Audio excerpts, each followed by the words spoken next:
Ladies and gentlemen, the Palace Press Officer, Undersecretary Claire Castro.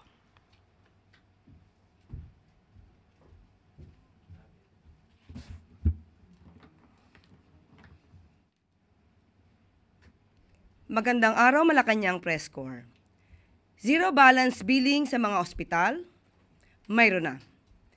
Binigyan diin ni Pangulong Ferdinand R. Marcos Jr. na nag-umpisa na ang zero balance billing sa mga DOH hospitals sa bansa.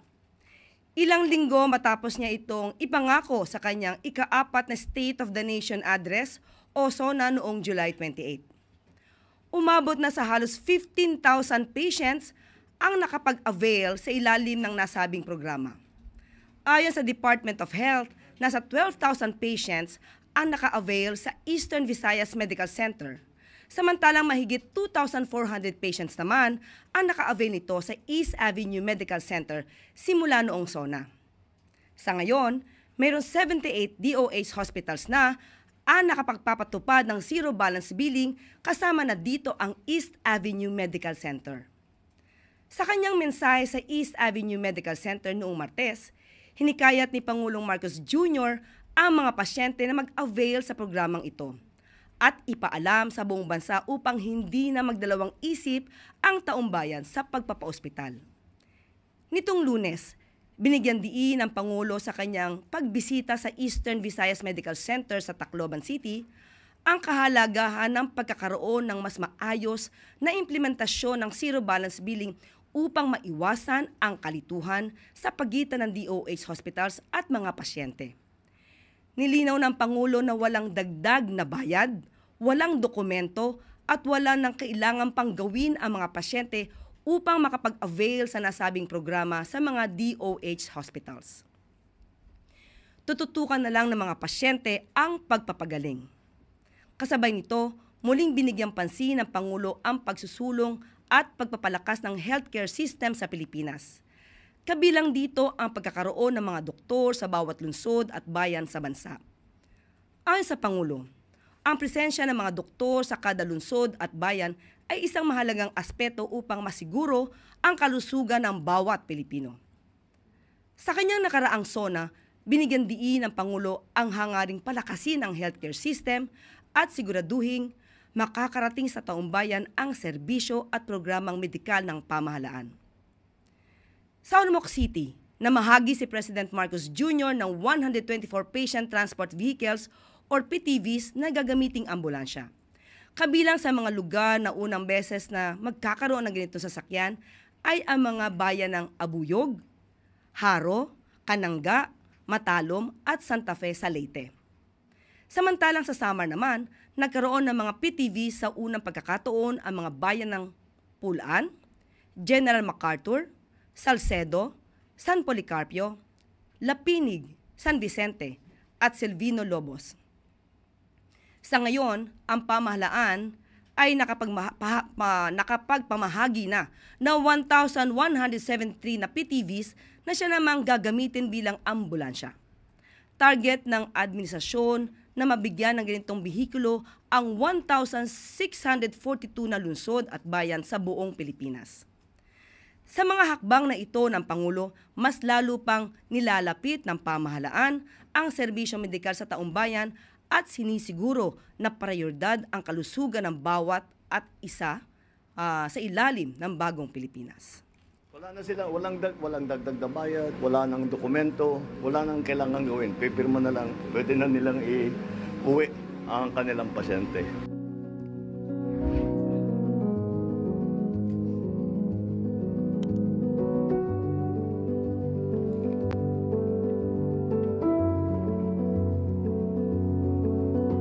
So I'm happy to be able to report that the zero billing program is proceeding well.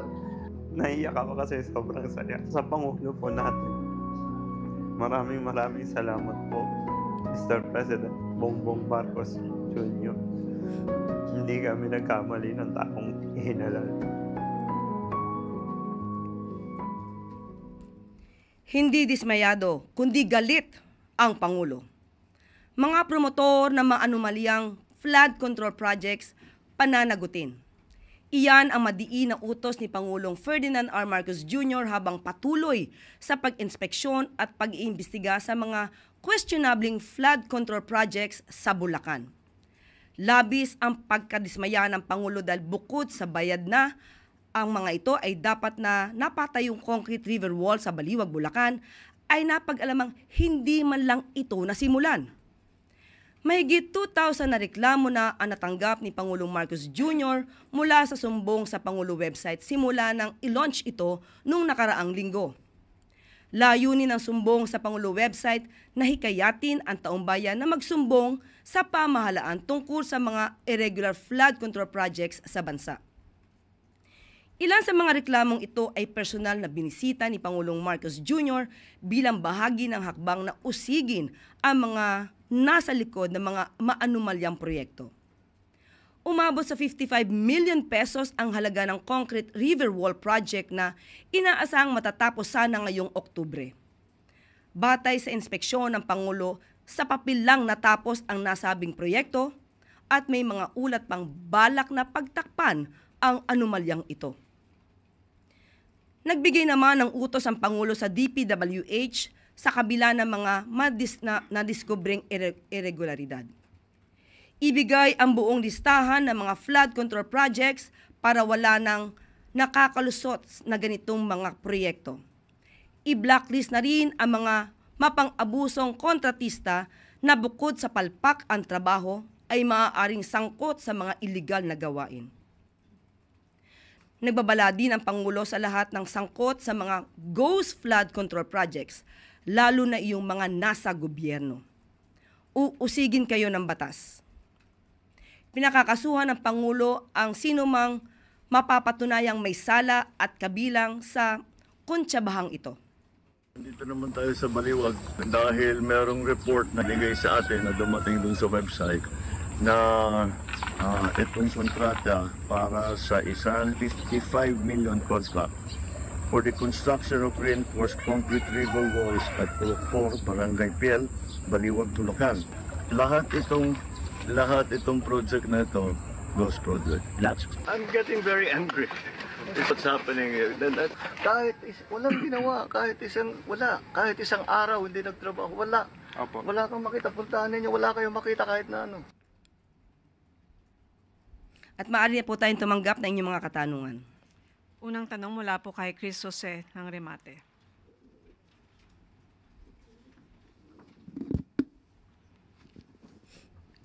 Good morning, ma'am. Ma'am, si Senator Robin Padilla, naghain po siya ng panukalang batas para po sa taunang mandatory drug testing sa lahat ng elected at appointed officials. Ito po ay gagawin sa ilalim po ng batas. Ang test po ay gagawin sa pamamagitan ng hair follicle test at urine test. So, suportahan po kaya ng Malacanang ang batas na ito ng senador? So, ang nais po ni Senator Robin Padilla ay lahat ng Elected public officials at public officers. Sana po ay nabasa niya na po ang desisyon ng korte patungkol po dito.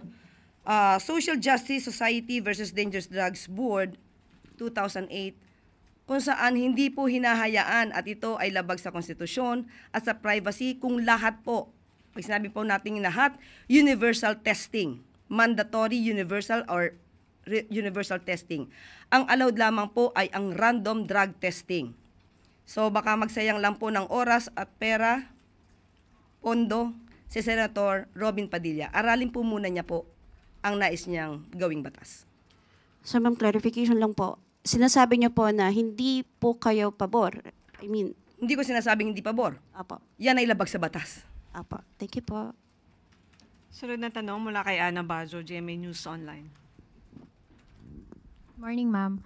Ma'am, may we get ano po yung naging reaction ni Presidente sa irrevocable resignation ni NBI Director Jaime Santiago? Sandali naman po. Meron po sa ating pinabatid. NBI Director, yung resignation po niya, for acceptance. Nagkausap pa po ba sila in the past days regarding this? Hindi po na ipaalam sa atin sa ngayon kung sila nagkausap, pero ang irrevocable resignation ni NBI Director ay for acceptance. Ma'am, how will this affect yung mga investigation na ginagawa ng NBI, lalong-lalo na po yung sa missing Sabongero case? Marami naman pong mga tao pa rin po na may kredibilidad at maaasahan at mapagkakatiwalaan. Sila pa rin po ay patuloy na nagtatrabaho para dito. Meron po kaya tayo na ma'am na shortlist kung sino po ang papalit kay Santiago? Sa ngayon, wala pa po sa ating ibinibigay na anuman detalye. Thank you, ma'am. Sunod na tanong mula po kay Chloe Hufana, Business World. Good morning po, Yusek. The Konektadong Pinoy bill po is set to lapse on August 24. Given that it is a priority bill po of the President, what specific provisions is the President still reviewing that explain why he has not signed it? Or does he intend to sign it into law, or will he allow it to lapse without his signature? Hintayin na lang po muna natin ang magiging aksyon ng Pangulo patungkol sa Konektado Bill. So he has 3 days, if I'm not mistaken, before that. Ano po sa tingin nyo yung talagang nire-review ni President kaya hindi niya masign ka agad? Mas maganda po kasing reviewin lahat. Ayoko po mag-speculate, pero hintayin po natin ang magiging aksyon ng ating Pangulo patungkol po dyan. And last question, Yusek. Industry players expressed willingness to input on the implementing rules and regulations of the Konektadong Pinoy Bill.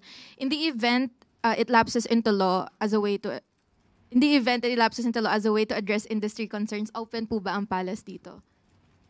Sa mga... Na tutulong po yung mga industry players sa IRR po. Wala naman po magiging problema kung sila po ay makakatulong at magiging maganda po ang pag-iimplementa ng sinasabing batas kung maipapasa ito. Wala pong tututulan ng Pangulo. Thank you po. Sunod na tanong mula kay Ivy Reyes, Bilyonaryo.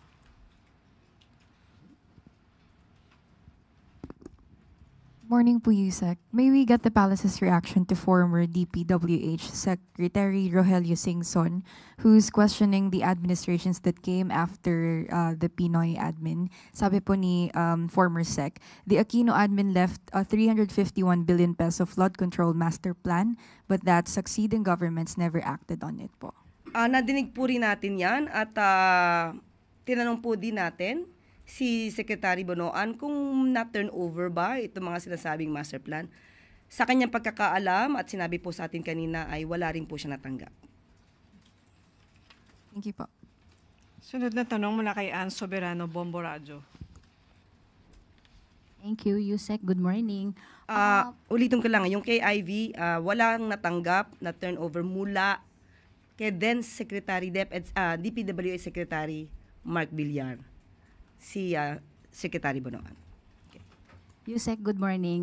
Nung Monday po ang budget briefing ng DBCC and according to Finance Secretary Ralph Recto, may winidheld o hindi pinarelease ni Pangulong Ferdinand Marcos Jr. ang nasa 60 to 80 billion pesos na pondo under sa 2025 national budget dahil hindi ito naka-align sa Philippine Development Plan ng administration. May we know po, Yusek, kung ano-anong mga proyekto po ang under sa nasabing pondo po na nasa 60 to 80 billion pesos? Ayon po sa DBM, karamihan po dito ay mga infrastructure po ng DPWH na karaniwan po ay inserted po by the Congress. So yun lang po ang binigay sa ating impormasyon ng DBM. So ano pong gagawin doon sa winidheld na pera po na ni Pangulo? Ano pong gagawin ng gobyerno? Muli, tatanungin natin ang DBM kung anong gagawin dito dahil hindi pa naman po tapos ang 2025. Okay. Reaction lang po, Yusek. According din kay Secretary Arsenio Balisaca na malapit na po tayo pumunta doon sa upper middle income threshold. Konti na lang po. Reaction po ng Palace dito? Of course, masaya po ang palasyo dahil nakikita po natin ang pagtatrabaho ng administrasyon para po mapaganda ang ating ekonomiya. At ang sabi nga rin po ni Secretary Balisacan ay $26 na lamang po ang kulang at hoping po na nito pong taon na to 2025 ay maa-attend na po natin to, pero malalaman po natin ito sa July 2026. Thank you, So tignan po na lang natin. Thank you. Sunod na tanong mula kay Clisel Pardilla, PTV. Magandang umaga po, Yusek. Yusek, the President called out St. Timothy Construction. Has a company reached out to the DPWH or OP? At ano po yung masasabi nyo sa sinasabing koneksyon ng ilang contractors sa ilang senators like Senator Bongo po? Una sa tanong ay tinanong po natin si Secretary Bonoan, hindi pa po nagre-reach out ang St. Timothy. At patungkol naman po doon sa mga top 15 contractors na di umano may kaugnayan sa mga senador, katulad ni Senator Bongo, paiimbestigahan naman po ito. Katulad na sinabi ng Pangulo, malapit man, kaibigan man, malapit sa kanyang puso, kung nakakasama sa mga anomalyang katulad nito, ito po ay paiimbestigahan at pananagutin ang dapat managot. Follow-up question po. Nabanggit niyo po, Yusek, na walang timeline pero pinamamadali yung investigation. Can the Palace assure that there will be a conclusion sa mga investigasyon or may maparurusahan before the President term ends? Thank you po. Yan po ang gagawin po ng Pangulo. Sa kanya pag-iimbestiga, kinakailangan po na may managot. At ninanais din po niya na makumpleto ang bawat ebidensya. Mahirap magturo lamang nang hindi mapapatunayan. Magsasayang lamang po ng oras. Kaya kinakailangan po ng Pangulo ng masinsinang pag-iimbestiga patungkol dito. Sunod, Tuesday New, DCWB. Hi ma'am, nasagot nyo na yung unang question ko kanina doon sa sumbong sa Pangulo. Ito na lang, for the public to know, may plano po ba ang palasyo na gawing long weekend? Kasi bukas po ay holiday, hindi daw po ba yan gagawing Friday para doon sa economic provision ng batas? Sa ngayon po, anong oras na ba? 11:30. Tatry po natin makausap ang Pangulo pero bukas na po yun. Sa ngayon po ay wala pa pong ibinibigay sa atin na update patungkol po dyan. Yun lang ma'am, salamat. Sunod na tanong mula kay Tristan Nadala, Newswatch Plus. Hi, Yusek. Good morning. Vice President Sara Duterte recently made a short trip to Paris, France after her visit to Kuwait. And based on our monitoring, she outnumbered the number of foreign trips of the President, 11 kay VP Sara and at least 5 kay Pangulong Marcos. So can Malacanang confirm if all of these trips, whether official or personal, were duly cleared and approved by the Office of the President? And does the Palace support calls from lawmakers to release all travel records ng mga public officials? Kasi hinaman po ni VP Sara yung mga mambabatas to release their travel records. Dapat po bang gawin na yun para mawala yung mga questions ng mga tao?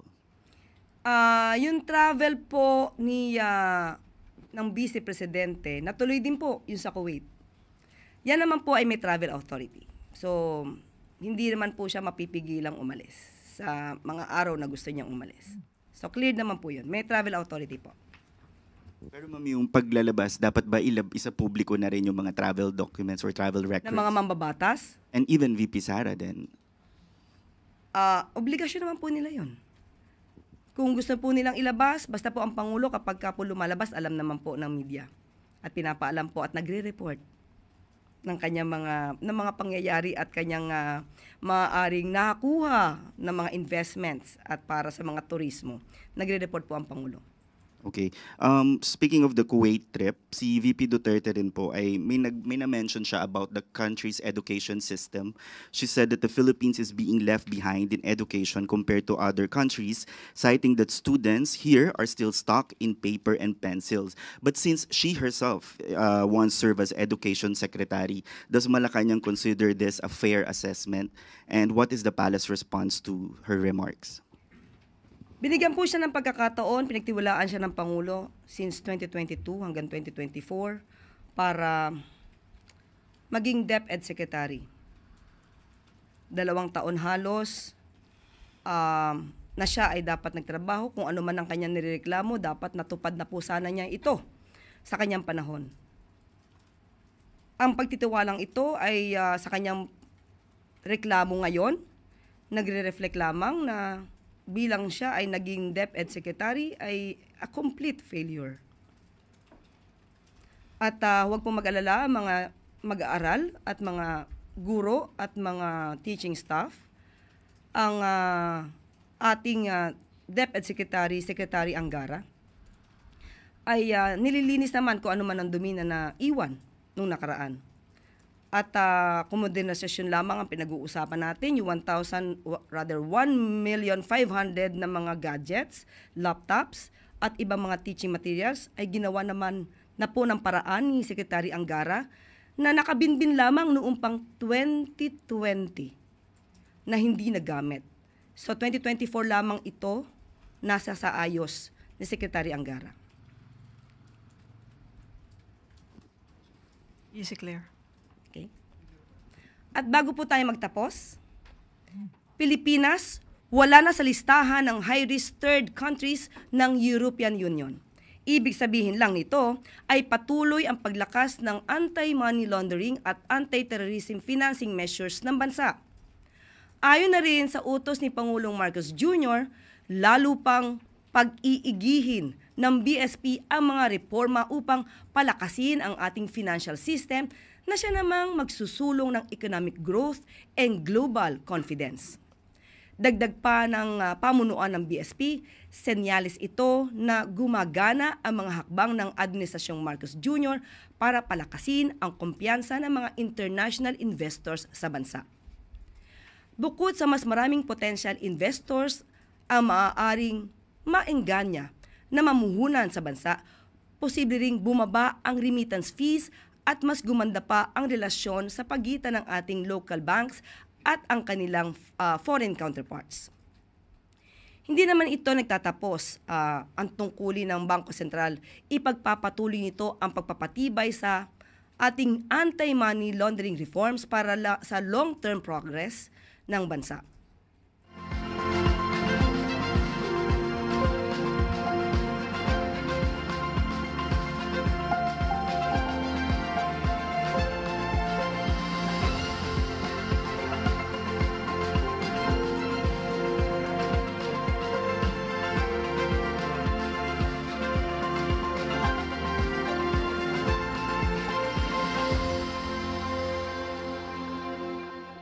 At dito na po nagtatapos ang ating press briefing. Magandang araw para sa bagong Pilipinas.